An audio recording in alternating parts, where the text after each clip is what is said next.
అనంతపురం వేదికగా మనం మాట్లాడుతూ ఉన్నాము. రాయలసీమలో ఇప్పటి వరకు ఈ 4 జిల్లాలకి ఏ రకంగా ఉమ్మడి రాష్ట్రంలో కావచ్చు, లేదంటే అంతకుముందు కలిసినటువంటి మద్రాస్ కేంద్రంగా ఉన్నటువంటి రాష్ట్రంలో కావచ్చు, రాయలసీమ ఏ రకంగా నష్టపోతుందో ప్రజలు తెలుసుకోవాలని చెప్పి, లేదంటే మన రాయలసీమ రైతులు ముఖ్యంగా అవగాహన తీసుకోవాలని చెప్పి అన్న ముందుకొచ్చి పూర్తి స్థాయిలో ఇలాంటి కార్యక్రమాలు సదస్సులు నిర్వహిస్తున్నారు. ఈ సందర్భంగా మీకు చెప్తున్నది ఏమంటే, సిద్ధేశ్వరం దగ్గర ఒక ప్రాజెక్టు నిర్మిస్తే రాయలసీమకు సమాంతరంగా ఎటువంటి సమస్యలు లేకుండా నీళ్లను తీసుకునే వెసులుబాటు వస్తుంది.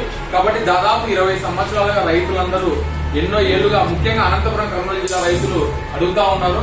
అనంతపురం జిల్లా దేశంలోనే అత్యల్ప వర్షపాతంలో 2వ స్థానంలో కొనసాగుతుంది. కాబట్టి అందుకోసమైనా కూడా ఈ సిద్ధేశ్వరం అలుగులు నిర్మించాలని చెప్పి మేమందరం కోరుతా ఉన్నాము. ఇప్పటికి కూడా కేంద్రము ఒక సదవకాశం వాళ్ళకి, రాష్ట్ర ప్రభుత్వానికి, కేంద్ర ప్రభుత్వానికి వచ్చింది. అక్కడ ఒక తీగల వంతెన నిర్మించాలని చెప్పి ఒక ప్రాజెక్టుకి దాదాపు కొన్ని 100 కోట్ల వ్యయం చేస్తూ అక్కడ ప్రాజెక్టును రూపొందించాలని చేస్తా ఉన్నారు. దాని బదులు అదే డబ్బులతో ఒక ప్రాజెక్టు నిర్మిస్తే పైన బస్సులు లేదంటే రహదారులు ఏర్పడతాయి, దాని కింద డ్యామ్ ఉంటుంది, దాని పక్కన నీళ్లు నిల్వ చేసుకునేకి అవకాశం ఉంటుంది.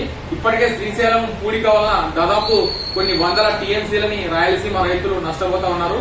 ఆ నీళ్లు అక్కడ నిల్వ చేసుకునే మార్గం లేక దిగువ ఉన్నటువంటి నాగార్జున సాగర్ కావచ్చు, ప్రకాశం గ్యారేజ్ కావచ్చు, పులిచింతల కావచ్చు, వీళ్ళందరూ ఈ నీళ్ల నిల్వ చేసుకుని అక్కడి రైతులకి దాదాపు 3 కొండలు పండుతా ఉన్నాయి. కానీ మాకి తాగడానికి కూడా నీళ్లు లేని పరిస్థితి ఈ రోజు కూడా ఉంది.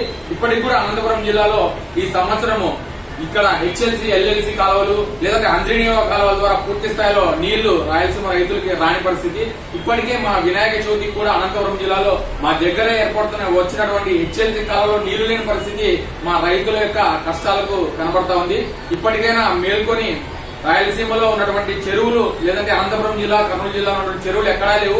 ఈ చెరువులన్నింటినీ పూర్తి స్థాయిలో నింపినా కూడా దాదాపు 200 నుంచి 300 టీఎంసీల నీళ్లని మనం నిల్వ చేసుకోవచ్చు. ఈ రోజు కూడా అడుగుతా ఉన్నాము, 400 టీఎంసీల నికర జలాలు రాయలసీమకి హక్కుగా మాకు లభిస్తాయి.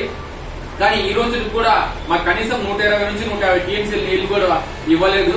ఎందుకు 400 టీఎంసీల హక్కు అని చెప్తున్నామంటే, ఉమ్మడి నదులైనటువంటి గోదావరి, కృష్ణ జలాలు 2200 నికర జలాల మీద అన్నిటి ఉమ్మడి జిల్లాలో 23 జిల్లాలకు, హైదరాబాద్ మినహా మిగతా జిల్లానికి తీసేసుకున్నా కూడా 100 టీఎంసీల చొప్పున ప్రతి జిల్లాకు విభజించిన నీళ్లు వస్తాయి. కానీ రాయలసీమకు 120 టీఎంసీలు కూడా ఇవ్వట్లేదు. ఈ దామాషా పక్కన పెట్టినా కూడా దేశంలోనే అత్యల్ప వర్షపాతం అనంతపురం జిల్లా ఉంది. కాబట్టి మాకు 400 కాదు, మా రాయలసీమకు 600 టీఎంసీల నీళ్లు విరియాల్సిన పరిస్థితుల్లో ఇంకా అందరికంటే తక్కువ మాకు నీళ్లు ఇస్తా ఉన్నారు. కోస్తా ప్రాంతానికి 3 పంటలు పండేలాగా నీళ్లు ఇస్తున్నారు. వర్షం పడినటువంటి అనంతపురం జిల్లాకి తాగడానికి కూడా నీళ్లు లేని పరిస్థితి.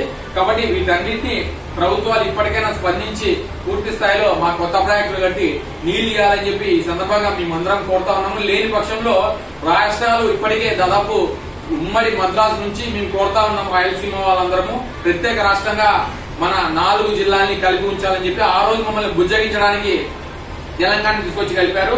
అప్పుడు కర్నూలు వేదికగా రాజధాని లేదంటే శ్రీబాగ్ ఒప్పందాన్ని చేసుకున్నారు. ఆ శ్రీబాగ్ ఒప్పందం ప్రకారం కర్నూలులో రాజధాని ఏర్పాటు చేస్తే ఈ హైదరాబాద్ నుంచి, తెలంగాణ నుంచి హైదరాబాద్ కలపడం కోసము ఆ కర్నూలుని రాజధాని తీసుకుని హైదరాబాద్ లో పెట్టారు. సరే అయిపోయిన 2014లో విభజించినటువంటి రాష్ట్రంలో అయినా కూడా కర్నూలు రాజధాని కావాలని చెప్పి మేము మరోసారి కోరాము. కానీ అప్పటికి కూడా ద్రోహం చేసి మరీ తీసుకుపోయి అమరావతి అని లేదంటే విశాఖపట్నం అని లేదంటే ఇంకో ప్రాంతం అని తీసుకుపోయారు. ఇప్పటికైనా మేము చెప్తా ఉన్నాము, రాయలసీమకి రాజధాని లేదంటే నీటి హక్కులపై పూర్తి స్థాయిలో మాకు ఇస్తే ఇవ్వండి, లేదంటే ప్రత్యేక రాష్ట్రం కోసమై మేమందరము ఖచ్చితంగా ముందుకు రావాల్సిన ఆవశ్యకతని ప్రభుత్వాలే తీసుకొస్తున్నాయి. కాబట్టి ప్రజలందరూ దీన్ని గుర్తుపెట్టుకోవాలని చెప్పి ఈ సందర్భంగా తెలియజేస్తా ఉన్నాము. జై రాయలసీమ, జై రాయలసీమ.